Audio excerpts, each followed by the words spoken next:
I heard her say it clear as day. I'm not serving him. The tray snapped back, silverware clinked, and my 12-year-old son went still like someone had flicked the lights off on the inside.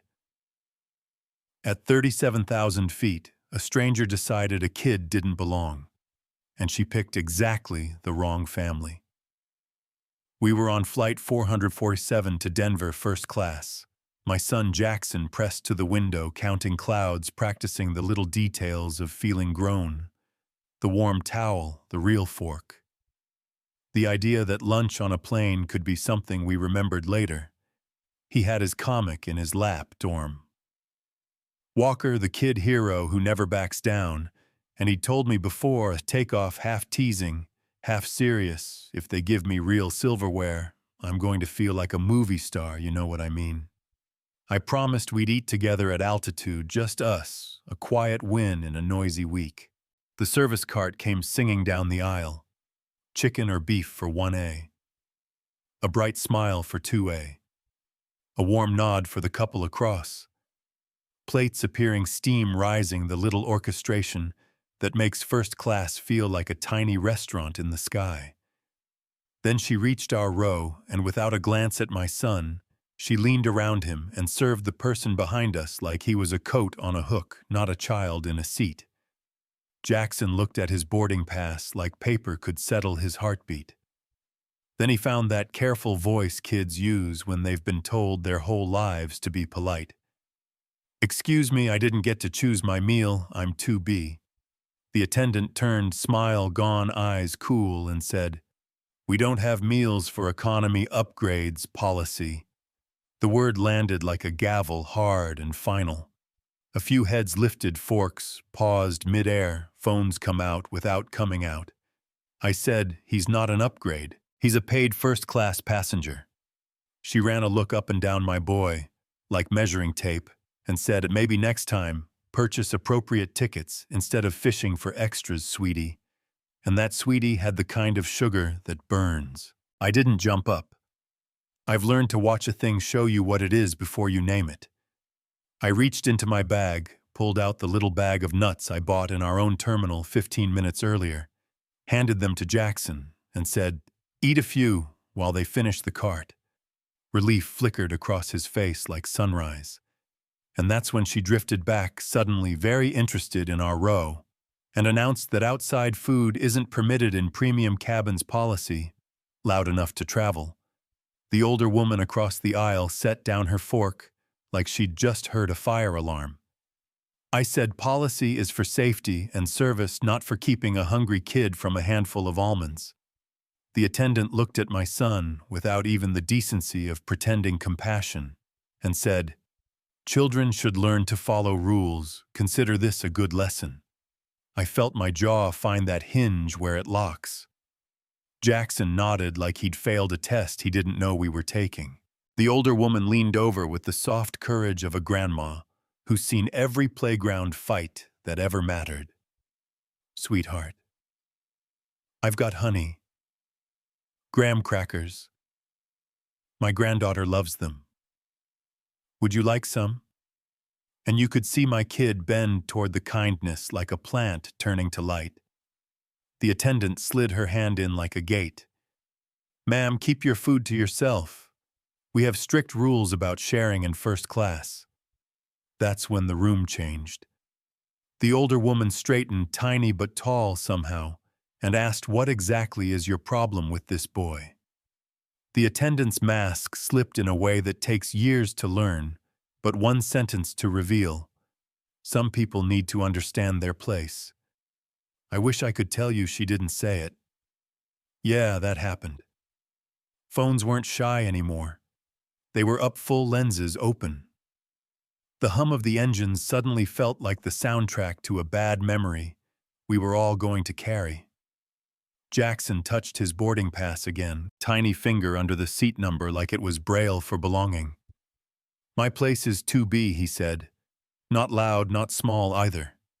The attendant smiled with everything except her eyes and said, "There are places for people like you. This isn't one of them. Maybe economy would feel more comfortable."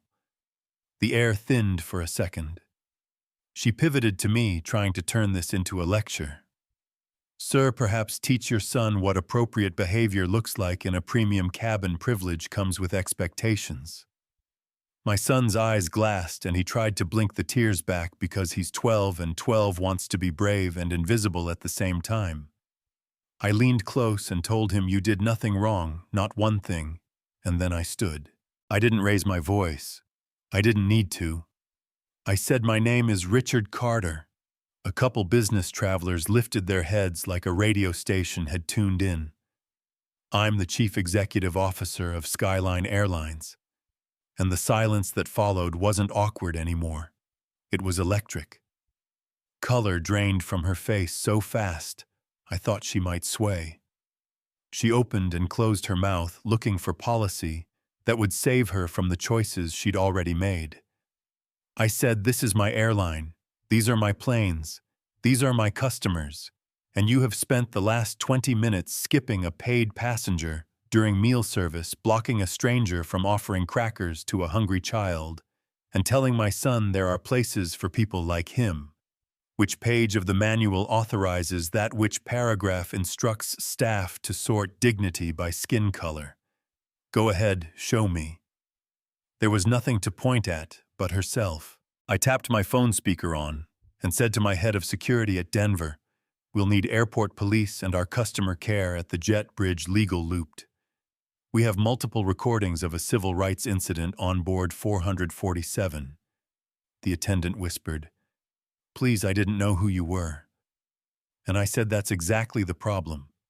You shouldn't have to know who a father is to treat his kid like a person. Then I turned to the cabin and apologized for what they'd witnessed. Said this is not who we are or what we allow. We will make it right.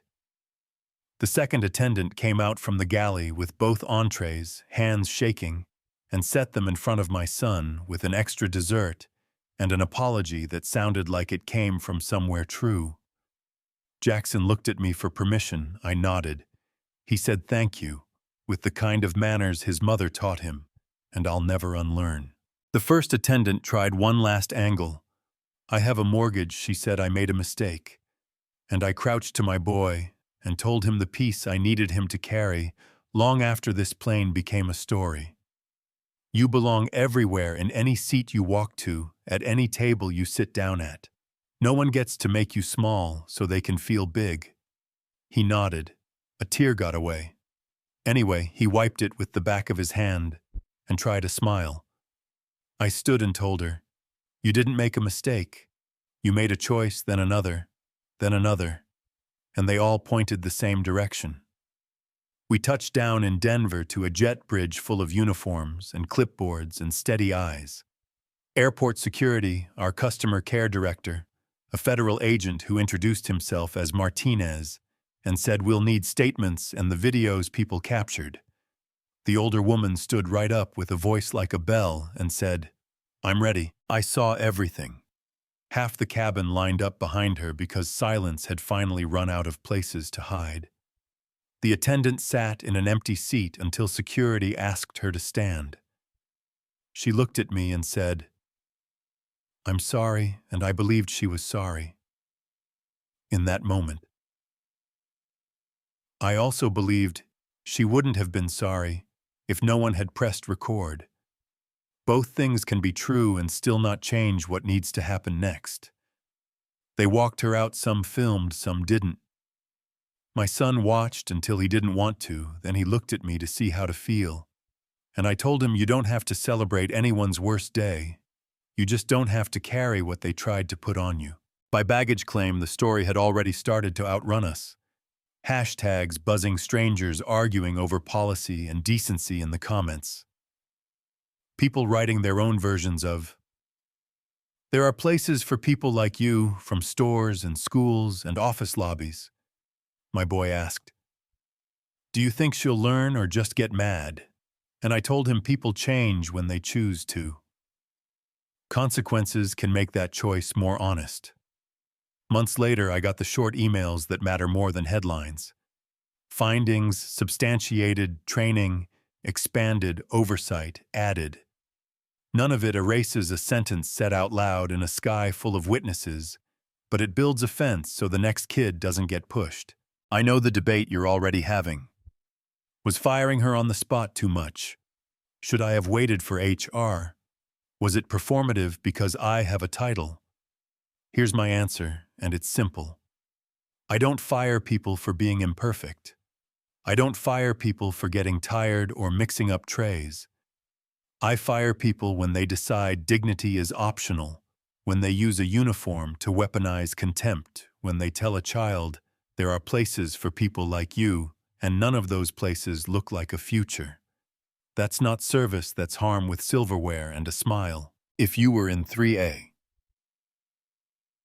that day, would you have said something? Would you have handed my kid your role and risked a lecture? Would you have filmed and posted or filmed and froze? What do you think the right consequence is when bias shows up wearing a name tag is losing a job, justice, or just the start of the real work? Have you ever been told where your place is and walked past the line anyway? Tell me in the comments. Push back if you need to share it with someone who's been there. And yeah, hit subscribe if you believe belonging isn't a perk, but a baseline. Type where you're watching from and what time it is right now. Because tomorrow, there will be another kid pressing a hand to the window and believing the clouds are for him too, and our job is to be the kind of people who tell him he's right.